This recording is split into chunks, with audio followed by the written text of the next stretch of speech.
নমস্কাৰ আপোনালোক সকলোকে পুনৰবাৰ স্বাগতম নস্মাই মজিদ বন্ধুসকল বলগতে চামক আজি 9টা গুৰুত্বপূৰ্ণ খবৰ। প্ৰথমটো খবৰ, অসম চৰকাৰৰ বৃহৎ ঘোষণা, উচ্চতৰ মাধ্যমিকৰ চূড়ান্ত পৰীক্ষাত সুখ্যাতিৰে উত্তীৰ্ণ হোৱা শিক্ষাৰ্থীসকলক অসম চৰকাৰে প্ৰদান কৰিব ডক্টৰ বাণীকান্ত কাকতি বঁটা। এইবাৰ ছাত্ৰীসকলৰ লগতে ছাত্ৰকো প্ৰদান কৰা হ'ব স্কুটি আৰু ৰাজ্যৰ সৰ্বমুঠ 40,735 গৰাকী ছাত্ৰীক স্কুটি দিব চৰকাৰে। লগতে 7,938 গৰাকী ছাত্ৰক স্কুটি প্ৰদান কৰিব চৰকাৰে। আজি অনুষ্ঠিত হোৱা ৰাজ্যিক কেবিনেট বৈঠকত লোৱা হৈছে এই গুৰুত্বপূৰ্ণ সিদ্ধান্ত।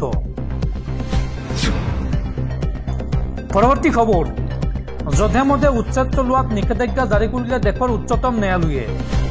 ভাৰত এখন ধৰ্ম নিৰপেক্ষ দেশ, গতিকে উচ্ছেদৰ ক্ষেত্ৰত কোনো ধৰ্ম চোৱা নহ'ব। অবৈধভাৱে নিৰ্মাণ কৰা মন্দিৰ মছজিদ সকলোতে চলিব বুলডোজাৰ। এই মন্তব্য দেশৰ উচ্চতম ন্যায়ালয়ৰ। উচ্ছেদক লৈ এইবাৰ ডাঙৰ মন্তব্য কৰিছে দেশৰ উচ্চতম ন্যায়ালয়ে।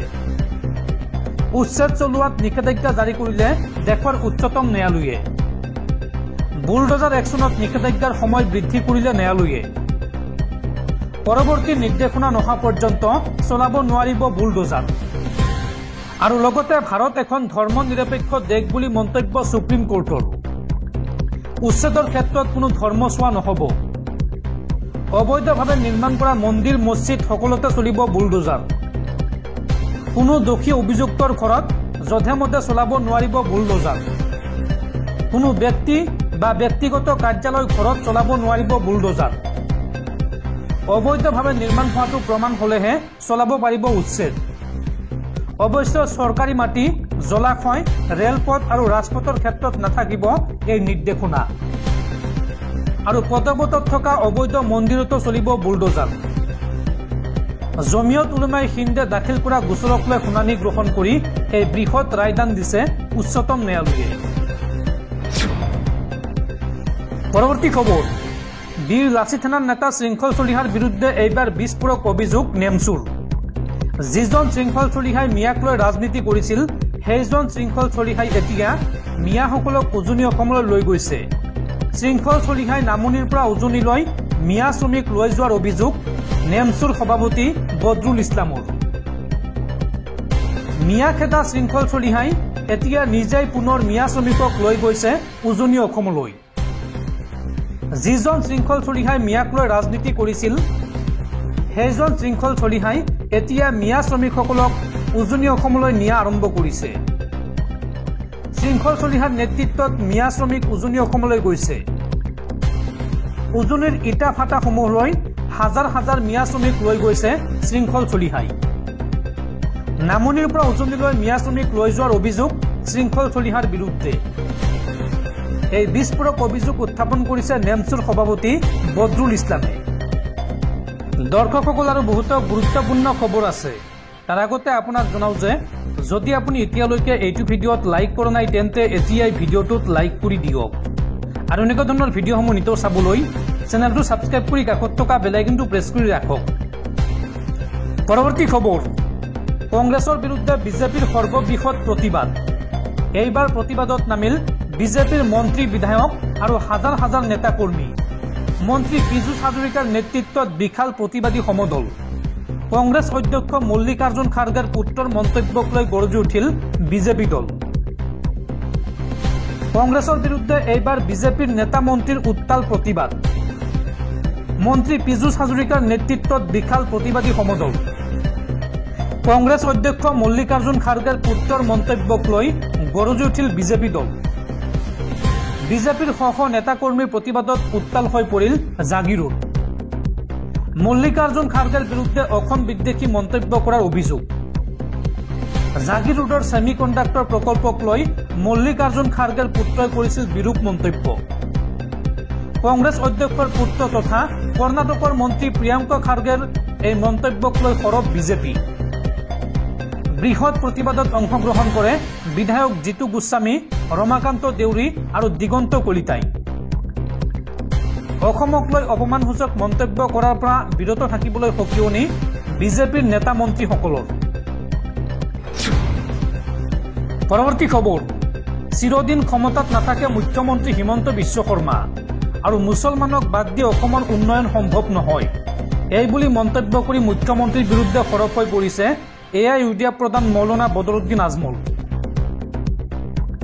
34% মুছলমানৰ উপস্থিতি বিলুপ্ত কৰিব নোৱাৰে হিমন্ত বিশ্ব শৰ্মাই আপুনি চিৰদিনৰ কাৰণে ক্ষমতাত নাথাকে এই মন্তব্য বদৰুদ্দিন আজমলৰ আজমলে লগতে কয় যে মুছলমানৰ প্ৰতি শত্ৰুতা গঢ়ি তোলা বন্ধ কৰক আপুনি মুছলমানক বাদ দি অসমৰ উন্নয়ন সম্ভৱ নহয় চৰকাৰৰ শৈক্ষিক পদক্ষেপৰ পৰা উপকৃত হোৱা নাই মুছলমানসকল নৰেন্দ্ৰ মোদীয়ে এখন হাতত কুৰাণ আনখন হাতত লেপটপ দিয়াৰ কথা কৈছে মুছলমানৰ বিৰুদ্ধে অৰ্থহীন বিৰোধিতা শেষ কৰক মুছলমানক শিক্ষা আৰু কৰ্ম সংস্থাপনৰ পৰা বঞ্চিত কৰা হৈছে এক প্ৰেছ বিজ্ঞপ্তি যোগে আজি এই কথা প্ৰকাশ কৰিলে মৌলানা বদৰুদ্দিন আজমলে পৰৱৰ্তী খবৰ দেশৰ ক্ৰীড়াপ্ৰেমীলৈ ভাল খবৰ বাংলাদেশৰ বিৰুদ্ধে ভাৰতৰ বৃহৎ জয় দ্বিতীয় টেষ্টত 7 উইকেটত জিকি 2-0 শৃংখলা দখল টিম ইণ্ডিয়াৰ বাংলাদেশৰ বিৰুদ্ধে ভাৰতৰ বৃহৎ জয় দ্বিতীয় টেষ্টত 7 উইকেটত জিকিল ভাৰত বৰ্ষা বিঘ্নিত মেচত ভাৰতৰ দুৰ্দান্ত প্ৰদৰ্শন বিস্ফোৰক বেটিং প্ৰদৰ্শন টিম ইণ্ডিয়াৰ দ্বিতীয় ইনিংছত মাত্ৰ 95 ৰানৰ লক্ষ্য বান্ধি দিছিল বাংলাদেশে আৰু ভাৰতৰ হৈ জয়ছোৱালে দুটা ইনিংছতে অৰ্জন কৰে অৰ্ধশতক আৰু 2-0 শৃংখলা দখল কৰে ভাৰতে মেচখনত কেইবাটা অভিলেখ কৰিবলৈ সক্ষম হয় ভাৰতে টিম ইণ্ডিয়াক আপুনিও জনাওক শুভেচ্ছা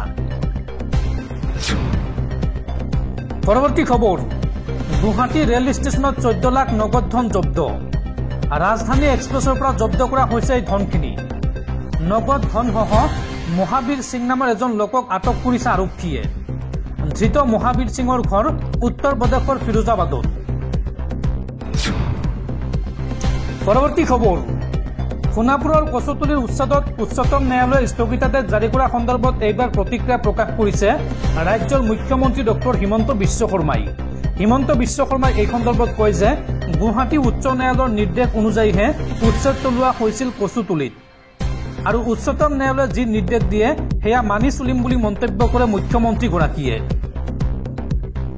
কচুতলিৰ উচ্ছেদক লৈ মুখ্যমন্ত্ৰী ডক্টৰ হিমন্ত বিশ্ব শৰ্মাৰ ডাঙৰ মন্তব্য গুৱাহাটী উচ্চ ন্যায়ালয়ৰ নিৰ্দেশতে চলোৱা হৈছিল উচ্ছেদ আৰু সুযোগ পালেই উচ্চতম ন্যায়ালয়ক জনোৱা হ'ব এই কথা গুৱাহাটী উচ্চ ন্যায়ালয়ৰ নিৰ্দেশ অনুসৰিহে উচ্ছেদ চলোৱা হৈছে উচ্চতম ন্যায়ালয়ে যি নিৰ্দেশ দিয়ে সেয়া মানি চলিম বুলি মন্তব্য কৰিছে মুখ্যমন্ত্ৰীয়ে সোণাপুৰৰ কচুতলিৰ উচ্ছেদ সন্দৰ্ভত এই মন্তব্য ৰাজ্যৰ মুখ্যমন্ত্ৰী হিমন্ত বিশ্ব শৰ্মাৰ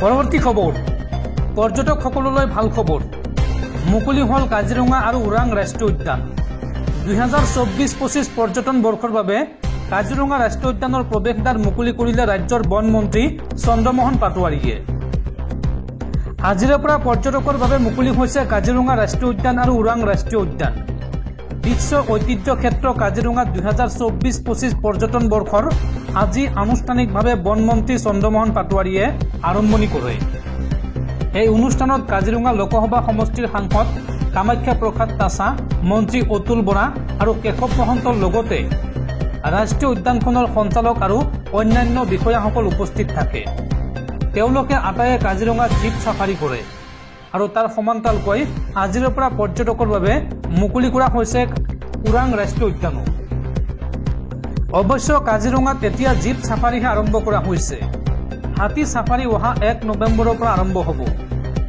আজি কাজিৰঙাত বাগৰি কহৰা আৰু বুঢ়া পাহাৰ বনাঞ্চল পৰ্যটকৰ বাবে মুকলি কৰা হৈছে মন্ত্ৰী পাটোৱাৰীয়ে আজি কাজিৰঙাত নতুনকৈ নিৰ্মাণ কৰা ইকো শ্বপ মুকলি কৰে এই ইকো শ্বপৰ পৰা পৰ্যটকসকলে টুপি জেকেট টি-শাৰ্টকে ধৰি বিভিন্ন সামগ্ৰী ক্ৰয় কৰিব পাৰিব আৰু এইবাৰ কাজিৰঙাত পৰ্যটকে চাব পাৰিব শীতল মাছৰ জলকেলি ইয়াৰ বাবে সাজু কৰা হৈছে ঢঙা টাৱাৰ আৰু